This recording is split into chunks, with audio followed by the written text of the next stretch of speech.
So hello everyone.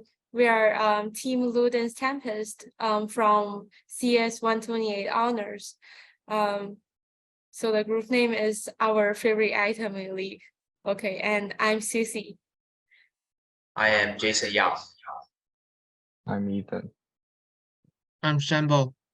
The project of our group is a simple chat tool built using Rust. We plan to use this simple chat tool to let users send messages to each other, and then they're also able to broadcast to other users and reply to others' message. So now we are going to briefly go through our code.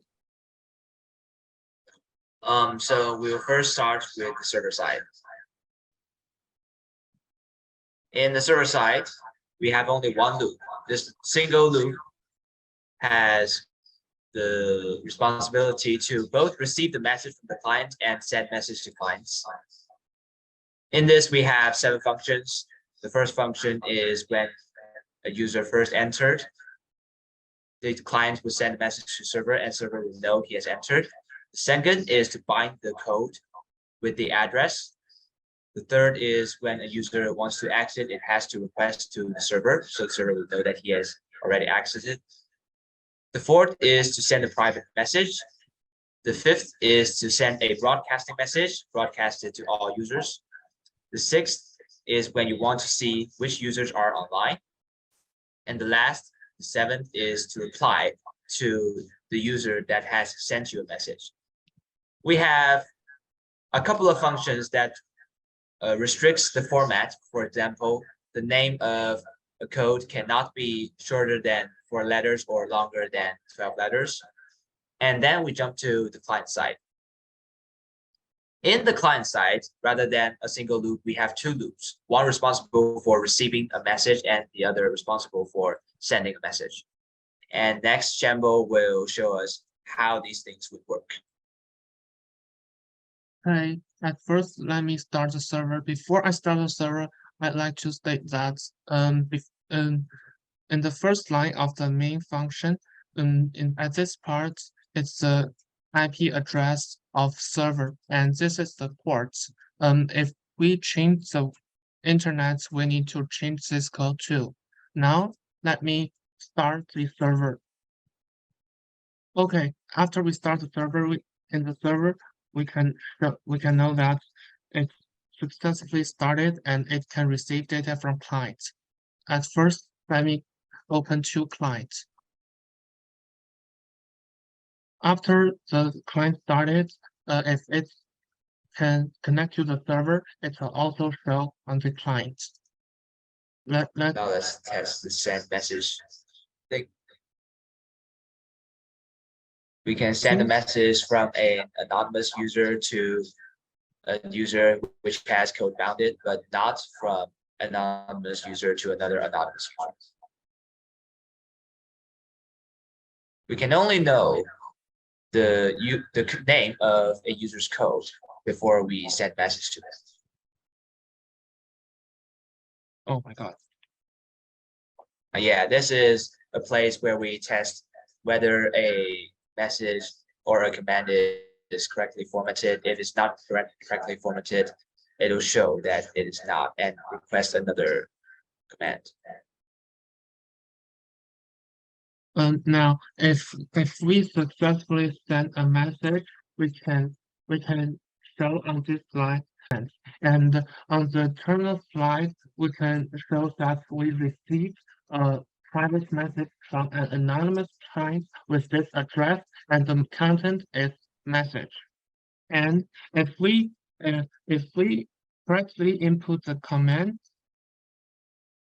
but we input a code that's there's no client with this code. Let's say Let's say wrong, second or wrong, yeah.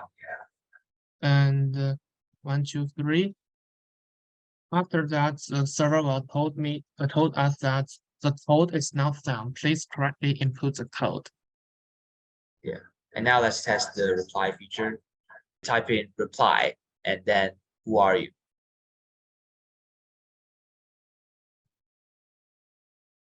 And as we can see through now, the anonymous user has received the message from the first user, who are you?